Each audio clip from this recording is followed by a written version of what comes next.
Alors, attention, en 2025, il y a une chaussure qui fait beaucoup parler dans le monde du trail. C'est la Nike Kiger 10. Et là, oubliez les simples petites mises à jour annuelles. Non, on parle d'une refonte totale qui divise vraiment les passionnés. Allez, on plonge dans l'analyse. Ce n'est pas juste une petite phrase pour faire joli. Les spécialistes, eux, sont unanimes. Pour ce modèle qui est quand même légendaire, c'est un vrai tournant. La question, elle est donc sur toutes les lèvres. Est-ce que cette Kiger 10 tient vraiment ses promesses? Est-ce que c'est la révolution qu'on nous annonce? C'est exactement ce qu'on va décortiquer ensemble, point par point. Bon, on entre dans le vif du sujet. Ce qu'il faut bien comprendre ici, c'est que l'identité même de la Kiger a été complètement réinventée. On n'est pas sur des petites retouches, on est sur une philosophie entièrement nouvelle. Et le changement le plus radical, le voilà. C'est la toute première fois, que Nike lâche sa propre gomme pour mettre une semelle Vibram Mega Grip. Pour vous donner une idée, c'est un peu comme si un grand constructeur de voitures de sport décidait de mettre le moteur de son principal concurrent dans son modèle phare. C'est un signal extrêmement fort envoyé au marché.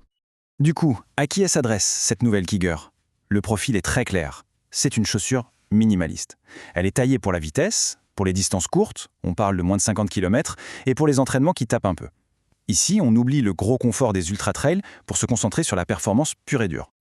Et regardez ce chiffre, 276 grammes. Ça illustre parfaitement cette philosophie. C'est un vrai poids-plume. Ça la positionne tout de suite non pas comme une chaussure à tout faire, mais plutôt comme un outil de précision, vraiment pensé pour l'agilité et les efforts à haute intensité.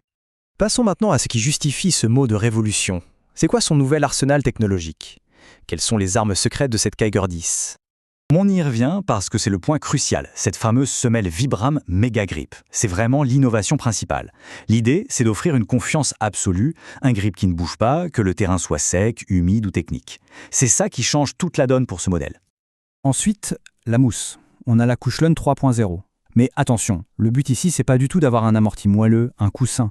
Au contraire, c'est une mousse qui est faite pour être réactive, pour bien sentir le terrain, pour avoir une connexion très directe avec le sentier. Et cette géométrie est confirmée par le drop de seulement 5 mm. C'est bien plus bas que ses concurrentes comme la Trabuco ou la SenseRide. Un drop aussi faible, ça incite naturellement à une foulée plus sur l'avant du pied, et donc à avoir un meilleur contrôle dans les parties techniques. D'accord, la fiche technique, c'est une chose. Mais comment ça se traduit tout ça une fois qu'on est sur les sentiers? C'est là le moment de vérité.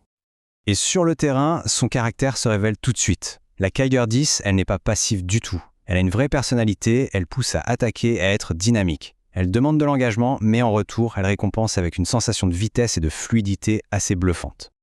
Donc si on résume, d'un côté, on a un dynamisme, une agilité et une adhérence qui sont vraiment exceptionnelles. C'est ça qui la rend si performante. Mais de l'autre, il faut être vigilant. La protection est quand même assez légère et surtout, elle demande d'avoir une bonne technique de course. Ce n'est clairement pas une chaussure pour tout le monde. Maintenant qu'on a bien cerné son identité, il est temps de la confronter à ses principales rivales. C'est un peu le choc des titans où chacune a vraiment sa propre spécialité. Face à des poids lourds comme la Trabuco 13, la SenseRide 5 ou la Speedgoat 6, la Kiger 10, elle, assume complètement sa spécialité, le dynamisme pur sur les formats courts. Face à la Trabuco 13, par exemple, le choix est assez simple. La Kiger est bien moins protectrice, c'est une évidence. Mais pour une course courte et nerveuse, sa réactivité lui donne un avantage net. La Trabuco, elle, reste la reine de la protection sur les longues distances, c'est son domaine. Contre la SenseRide 5, c'est une opposition de style. La Salomon, c'est l'excellente chaussure à tout faire. Elle est super polyvalente. La Kiger, à côté, c'est une spécialiste. Elle est moins passe-partout, c'est sûr, mais son adhérence, grâce au Vibram, est un cran au-dessus, ce qui en fait une arme redoutable en terrain technique. Et enfin, le duel avec la Hoka Speedgoat 6. Là, c'est carrément une question de philosophie. La Hoka, c'est le maximum d'amorti, le maximum de protection pour avaler les kilomètres. La Kiger 10, c'est tout l'inverse. C'est le choix de celles et ceux qui veulent sentir le sentier, qui privilégient les sensations et la légèreté. Alors, au final, quel est le verdict? Eh bien, après cette analyse, la Kiger 10 révèle sa véritable identité. C'est une chaussure pour les puristes du trail.